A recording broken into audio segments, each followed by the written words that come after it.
दोस्तों, ज्ञान का समय चैनल पर आपका एक बार फिर से स्वागत है। आज हम दर्शकों की मांग पर एक बार फिर से मंदिरों और मठों की गोपनीय कहानियों को लेकर उपस्थित हुए हैं। और आज का ये वीडियो विशेष इसलिए है क्योंकि एक ऐसा स्थान जहां से सीधे स्वर्ग को जाने का रास्ता एक त्रिआयामी द्वार बनता है। बहुत वर्ष पहले कोई व्यक्ति साक्षात सीधे स्वर्ग इसी मार्ग से गया था।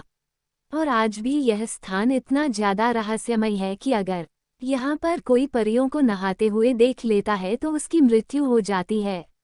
ऐसे अद्भुत और अनसुलझे रहस्य की कहानी आज मैं आप लोगों के लिए लेकर के उपस्थित हुआ हूँ। चलिए शुरू करते हैं और जानते हैं कि आखिर ऐसा क्या है इस जगह का रहस्य, जहाँ आज भी परियां यहाँ स्नान करने के लिए आती हैं और गलती से अगर कोई उन्हें देख ले तो उस व्यक्ति की मृत्यु हो सकती है।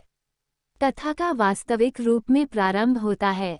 वह चंद्र देवता और सूर्य देवता की आपसी बहस से शुरू होता है। ये कथा कई हजारों वर्ष पूर्व की है। कहते हैं जब संसार का निर्माण कार्य हो रहा था, उस दौरान जब सभी देवी देवता अपने अस्तित्व के लिए संघर्ष कर रहे थे, तब भगवान शिव की कृपा प्राप्ति के लिए चंद्र देवता और सूर्य देवता दोनों ही तत्पर हो गए। दोनों लोगों ने भीषण तपस्या आदि शुरू कर दी।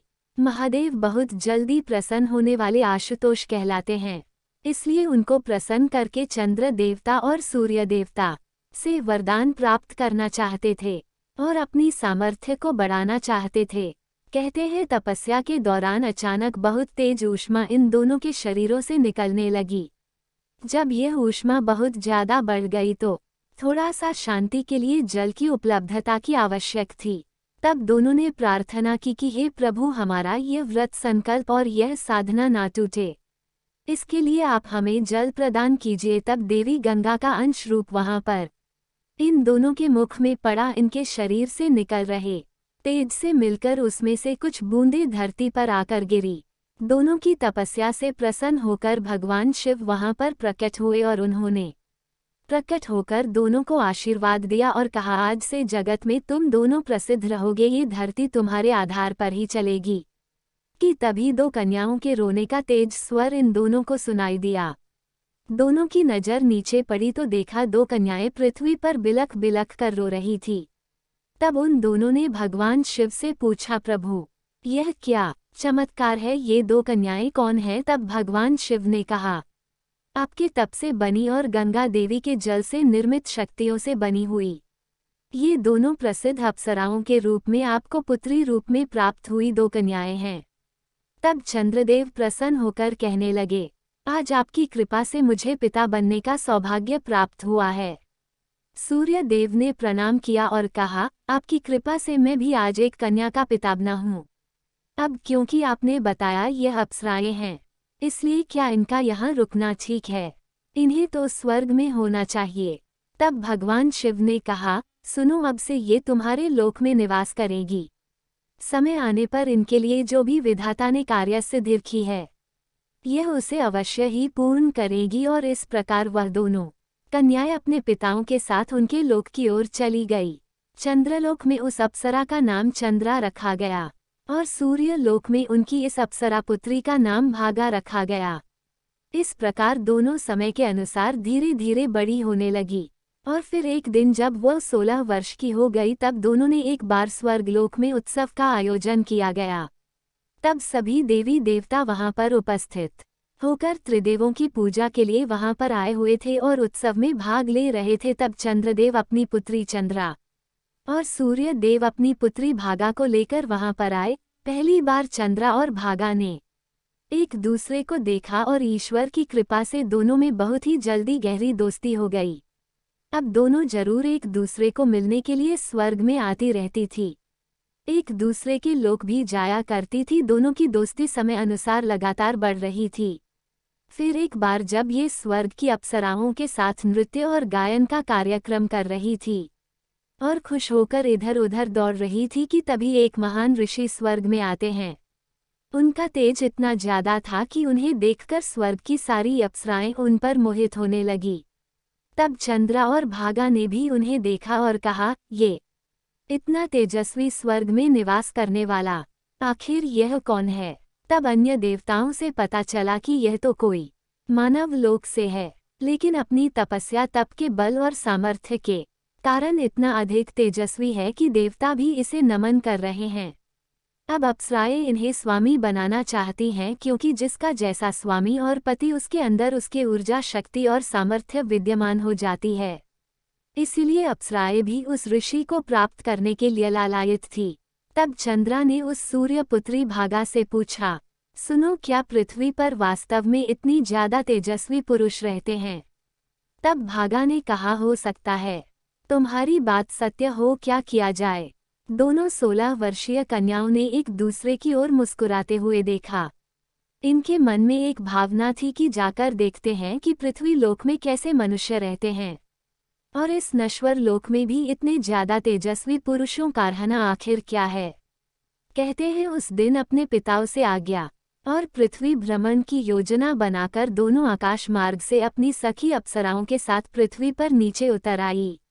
इस पृथ्वी पर आकर उन्होंने एक बहुत ही सुंदर स्थान, जो कि एक पहाड़ी क्षेत्र था, वहां पर आई। अपने पैरों को पटकने के कारण और अटखेलियां खेलने के कारण वहां पर अत्यधिक तीव्र विस्फोट हुआ, और इन दोनों की आपसी खेल से उस जगह एक विशेष ताल का निर्माण हो गया, एक सूर्यताल और एक चंद्रताल। इस प्रकार इन दोनों तालों के निर्माण से और इसके अंदर फिर वह मनुष्य की जैसी आकृति बनाकर पानी में खेलने लगी। दोनों बहुत ही ज्यादा प्रसन्न थी। उनकी इस तरह की हरकत से वहां पर ऋषि मुनि लोग आकर्षित होने लगे। उन दोनों को तालाब में इस प्रकार इधर उधर कूदते देखकर उनकी सुंदरता की चर्चा चारों तरफ होने लगी। तभी एक ऋषि वहां पर आते हैं और जल के किनारे बैठकर भगवान शिव की घोर तपस्या करना शुरू कर देते हैं। उन्हें वह स्थान प्रिय लगा, क्योंकि उस स्थान से देवलोक की महक आ रही थी। भगवान शिव को प्रसन्न करने के लिए उस नवयुवक ऋषि ने भीषण तपस्या प्रारंभ की। कुछ ही देर बाद उसकी तीव्र मंत्रों की बनी और ऊर्जा से सारा ब्रह्मांड हिलने लगा। ये देखकर चंद्रा की नजर उस ऋषि पर पड़ी और वह उन पर मुग्ध हो गई। उन्होंने उस ताल से बाहर निकलकर उसके पास जाकर उसे देखना शुरू कर दिया। शरीर से निकलता तेज अद्भुत रूप से सुंदर लग रहा था। और फिर चंद्रा ने अटखेलियां करते हुए थोड़ा सा जल अपने हाथ में लिया और उस ऋषि पर फेंक कर मारा।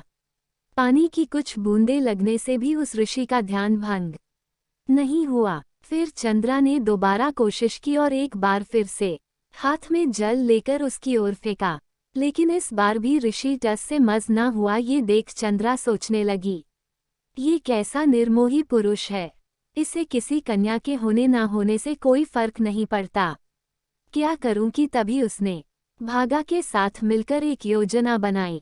भागा को कहा, तुम एक राक्षस का रूप ले लो और मैं बचाओ बचाओ चिल्लोगी तब देखती हूँ इस ऋषि की यह साधना कैसे नहीं बंद होती है। और फिर दोनों ने अपना मायाजाल रच दिया। भागा बनी एक विशालकाय राक्षस और चंद्रा पानी के अंदर उतरकर चिल्लाने लगी। राक्षस ने कहा, मैं तुझे खींच कर ले जाऊंगा। और तब चंद्रा पानी के अंदर से चिल्लाने लगी, बचाओ बचाओ। इस तरह की आवाज को सुनकर अचानक उस ऋषि की घोर तपस्या खुल जाती है। सामने देखता है कि एक अति सुंदर कन्या है, जो कि जैसे स्वर्गलोक की अप्सरा हो, एक पानी में परेशान होकर चिल्ला रही है और उसकी तरफ एक राक्षस बढ़ रहा है। तब ऋषि ने उस राक्षस को कहा, इस कन्या को छोड़ दो, अगर तुमने ऐसा नहीं किया तो मैं तुम्हें भस्म कर दूंगा। भागा थोड़ा भयभीत हो गई, लेकिन क्योंकि मायाजाल इन दोनों ने ही रचा था, इसलिए वार्तालाप तो आवश्यक था। वह कहने लगी, सुन ऋषि, तुझे अप्सराओं से क्या मतलब? यह महासुंदरी को मैं प्राप्त करना चाहता हूँ। अगर तू इससे विवाह करें तभी मैं तुझे जीवित छोड़ूंगा, अन्यथा तुझे और इसे दोनों को ही मेरे क्रोध का भाजन बनना पड़ेगा। उस ऋषि ने कहा, तुम ऐसा समझते हो कि तुम्हारे अंदर बहुत सामर्थ्य है, किंतु ऐसा नहीं है। मेरे मंत्रों के आगे तुम्हारी कोई भी शक्ति काम नहीं आएगी, और भगवान सदाशिव की कृपा के कारण तुम्हें बहुत बुरा दंड मैं स्वयं दे दूंगा। अब आगे क्या हुआ जानने के लिए देखिए अगला भाग में देखेंगे। अगर यह जानकारी और कहानी आपको पसंद आ रही है तो लाइक करें, शेयर करें तथा चैनल को सब्सक्राइब करें। आपका दिन मंगलमय हो। धन्यवाद।